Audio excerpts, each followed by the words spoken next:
பல் மருத்துவமனையிலிருந்து டாக்டர் மேனகா பேசுகிறேன். இன்னைக்கு நம்ம பார்க்க போகிற டாபிக், இப்போ சாப்பிட்ட உடனே ஏன் ப்ரஷ் பண்ணக்கூடாது, ப்ரஷ் பண்ணி முடிச்ச உடனே ஏன் சாப்பிடக்கூடாது அப்படின்றத பற்றி.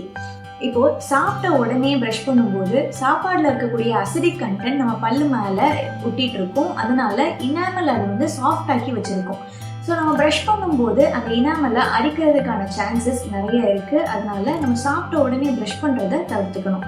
ஒரு ½ அன் ஹவர் வெயிட் பண்ணிவிட்டு நம்ம வந்து ப்ரஷ் பண்ணிக்கலாம்.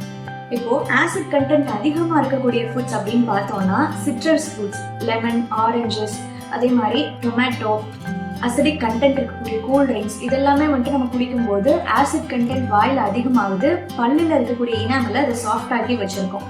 ஸோ இதெல்லாம் சாப்பிட்டுட்டு ஒரு ½ அன் ஹவர் வெயிட் பண்ணிட்டு ப்ரஷ் பண்ணுறதுனால நம்ம பல்லோட இனாமல் வந்துட்டு அரிச்சிட்டு போகிறத நம்ம தடுக்க முடியும்.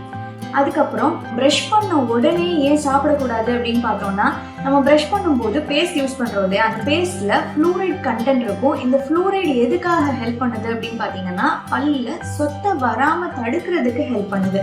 ஸோ இந்த ஃப்ளூரைட் வந்து நம்ம பல்லோட இனாமலோட நல்லா பாண்ட் ஆகணும். அப்போ தான் அந்த ஃப்ளூரைடோட எஃபெக்டிவ்னஸ் நமக்கு நல்லாவே கிடைக்கும்.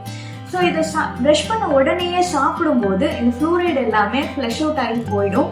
ஸோ நமக்கு அந்த எஃபெக்டிவ்னஸ் வந்து முழுமையாக கிடைக்காது. ஸோ ப்ரஷ் பண்ண உடனே ஒரு ½ அன் ஹவர் கழித்து தண்ணி குடிக்கிறது, சாப்பிட்றது எல்லாம் பண்ணிக்கிட்டோம் அப்படின்னா நமக்கு இந்த ஃப்ளூரைடோட எஃபெக்டிவ்னஸ் ஃபுல்லாகவே கிடைக்கும். இந்த டாப்பிக்கில் வேறு ஏதாச்சும் கேள்விகள், சந்தேகங்கள் இருந்தால் கீழே இருக்க நம்பருக்கு தெரியப்படுத்துங்க. நன்றி.